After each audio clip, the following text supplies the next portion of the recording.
В эфире новости, в студии Дарья Короленкова. Здравствуйте. В начале коротко о темах.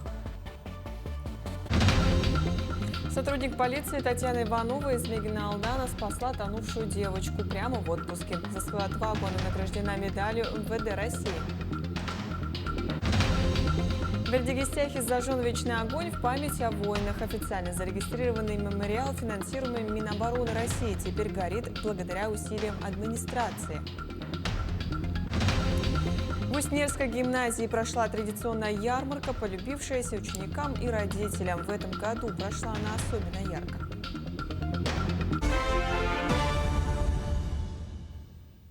С 1 января 2026 года в России изменятся ставки таможенных сборов для ввозимых товаров. Постановление об их корректировке принято правительством России. Нововведения предусматривают более гибкую систему ставок в зависимости от цены партии, максимальный размер которой повысится с 7 до 10 миллионов рублей. Кроме того, планируется увеличить таможенные пошлины на изделия, чью стоимость не удалось установить или указать. Новые правила не коснутся товаров на экспорт продукции, импортируемой для личного пользования, и водные и воздушные судна. Тамбонский район славится смельчаками. За примером далеко ходить не нужно. В селе Крес-Хальджай родился сержант без промаха, герой Советского Союза Федор Охлопков. Хорошо, что герой есть и у нашего времени. На прошлой неделе стало известно, что уроженка села Мегина Алдан, сотрудник полиции Татьяна Иванова, получила медаль МВД России за смелость во имя спасения. С отважной якутянкой познакомилась Эржен Гармаева. На работе лейтенант Татьяна Иванова заведует канцелярией, но служба в полиции обязывает быть на страже порядка даже делопроизводителей и даже во время отдыха. В отпуске в родном Мегина Алдане Татьяна спасла тонувшую двухлетнюю девочку. Дети играли на улице, а вдруг я выглядываю в окно и вижу толпу детей вокруг озера. И сразу побежала я туда. Смотрю, девочка уже в воде. Как назло, на улицу шел дождь. Подскользнувшись на мокром мостике, Татьяна сломала руку, но все равно прыгнула в воду, ведь на кону человеческая жизнь. Однако женщина героиней себя не считает, поэтому Татьяна не сообщила коллегам, что вообще-то совершила подвиг. Если сотрудник у нас где-то страдает, соответственно, проводится служебная проверка по факту получения. А так, конечно, она не говорила, что спасла ребенка, после того, как начали разбираться. Только выплыло, что она и спасла действительно. И, соответственно, наше руководство МВД посчитало, что этот факт не должен остаться незамеченным. МВД Якутии ходатайствовала Татьяну на получение одного из самых почетных знаков отличия – медали за смелость во имя спасения. И награда нашла своего обладателя. Татьяна узнала об этом вместе со всей республикой в прошлую пятницу и была очень удивлена. Благодарность какая, я думала, получу. Но медаль российский, я не думала, что так. Очень приятно, конечно, что наградили. Почувствовала, наверное, то, что я настоящий сотрудник полиции. Татьяна не только инспектор полиции, но еще и многодетная мама. Вместе с мужем, кстати, тоже сотрудником органов, женщина воспитывает 3 сыновей. И такая семейная идиллия в выборе профессии нашла отражение в детях. Старший сын, например, сейчас на нас видит и хочет стать полицейским. Пока Татьяне не удалось подержать медаль в руках. Торжественное награждение пройдет 10 ноября, в День сотрудника органов внутренних дел. Эржена Гармаева, Владимир Павлов, Якутск. С ухудшением погодных условий в Якутии растет количество ДТП, в том числе с летальным исходом. Так, всего с начала года произошло 622 дорожно-транспортных происшествия, в которых 72 человека погибли, еще 792 получили травмы. А в последнее время на дорогах республики все чаще появляется гололед, изморозь и снежный накат. Это требует от всех участников дорожного движения повышенного внимания, осторожности и готовности к непогоде. Мы обращаемся ко всем водителям. Снижайте скорость, особенно на загородных трассах и в населенных пунктах. Увеличивайте дистанцию до впереди идущего автомобиля. Избегайте резких маневров и обгонов, особенно на участках дорог со сплошной линией и ограниченной видимостью. При первых признаках гололеда перестраивайтесь плавно, без резких торможений. Особое внимание просим уделять безопасности пешеходов, особенно в утренние и вечерние часы, когда видимость на дороге ограничена. Госавтоинспекция республики призывает всех участников дорожного движения быть внимательными, соблюдать правила дорожного движения и не подвергать опасности себя и других. В День автомобилиста сотрудники госавтоинспекции Намского улуса совместно с учениками первой школы провели акцию «Сохраните наши сердца». Вместо привычной проверки документов водители получали сердечки от детей с призывами соблюдать ПДД. Акция направлена на привлечение внимания общественности на проблему аварийности и страшные последствия, которые несут аварии на дорогах. С начала нынешнего года в Намском улусе совершено 34 дорожно-транспортных происшествий, в которых погибли 6 человек, из них 2 несовершеннолетних детей, пострадали 14 человек. Акция сумела произвести впечатление, никто не остался равнодушным. Также подобные мероприятия оказывают положительное воздействие и на самих детей. Водитель на дороге, не звони, смс-ки не пиши.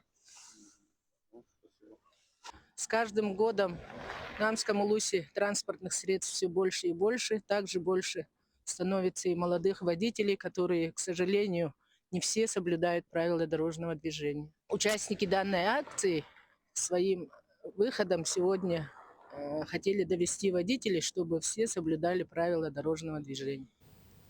В поселке Бердигистяк Горного Улуса состоялось торжественное событие «Зажжен вечный огонь», посвященный доблестным воинам. Этот мемориал, получивший официальный статус и внесенный в реестр Министерства обороны России, будет финансироваться ведомством. Для реализации проекта администрация Бердигистякского наслега, получив консультации от коллег из Атамайского наслега, провела технические работы по подключению к газовой сети стоимостью 1 миллион рублей. Филиал компании «Сахатранснефтегаз» в Горном Улусе полностью обеспечил подключение к газоснабжению. На церемонии открытия глава Улуса и военный комиссар поздравили жителей и выразили пожелания, подчеркнув значимость мемориала.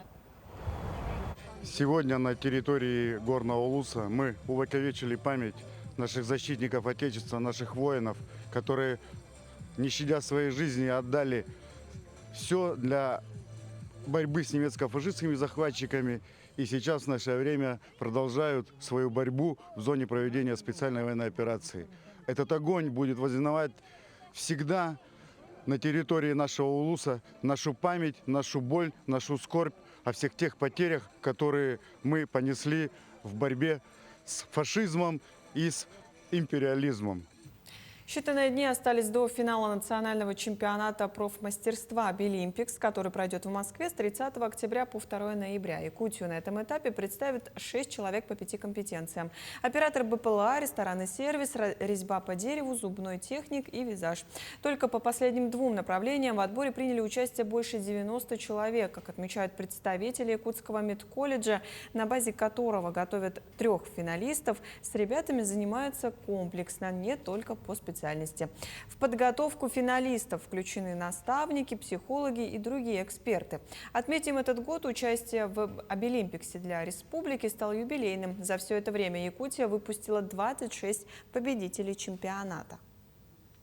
Марагонская детская школа искусств приобрела огромное количество комплектующих для учебы и практики. Новинками обеспечили все отделения. Подробнее в сюжете Аяла Молокотина. Вот уже 68-й год детская школа искусств открыла свои двери любимым ученикам с хорошими новостями. Благодаря национальному проекту, к примеру, художественное отделение приобрело новое оборудование. Мы очень рады компьютерному классу, новым мольбертам и планшетам. Мы благодарим Владимира Владимировича Путина за национальный проект «Семья». Музыкальное отделение школы обновилось новыми гитарами, баянами, балалайками, фортепианной и другими инструментами. Кроме того, нотная литература и учебные пособия. Такое приобретение благотворно повлияет на развитие талантов наших детей и на духовное развитие нашего подрастающего поколения. А хореографическое отделение оснастили станками, колонками и зеркалом. Как отмечают родители, новые приобретения дадут огромный толчок на качество образования. Но удручает лишь одно – школа искусств не имеет собственное здание. Вот к 70-летию нашей школы мы, родители, хотим, чтобы наша школа имела свой дом, свою здание. И вот тогда повышение качества музыкального и образования искусства тогда намного повысится. Поэтому все ученики, сотрудники и родительский комитет желают, чтобы детская школа искусств к 70-летию открыла двери светлого и нового здания. А я Молокодин, Петр Ургунов, Владимир Копырин, Усалданский улус. В Уснерской гимназии состоялась традиционная осенняя ярмарка. Ежегодное мероприятие, которое полюбилось ученикам и их родителям, в этом году прошло особенно ярко, объединив творчество, фантазию и дары природы. Наши корреспонденты также посетили события.